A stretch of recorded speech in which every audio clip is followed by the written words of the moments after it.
I love playing with Lindy's magical powders. They come in sets of 5 and they come in different color combinations. Here we have autumn leaves as well as Victorian Bouquet.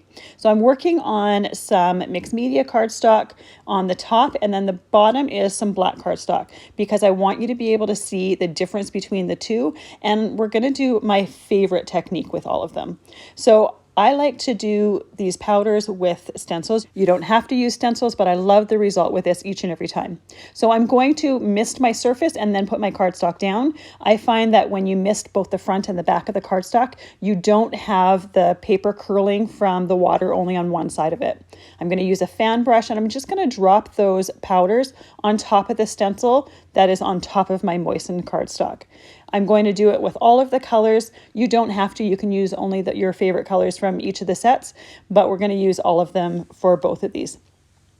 Now, by mixing them like this, you're going to have the colors bleeding and blending into each other. And once I have all of my colors down, I'm going to take my misting bottle again, and I'm going to go over it again, give it a liberal mist, and then I'm just going to leave it exactly like this to completely dry.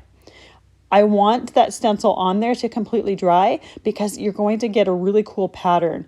This is after it's dried for a few hours. It's not completely dried. The papers are still damp, but it's dried enough that I can take that stencil off. And you see how you get shimmer in those open areas of where the stencil was, and then you get some color seeping underneath. And you also get different results from the light cardstock and the dark cardstock. So much fun to play with these powders. They do something different each and every single time.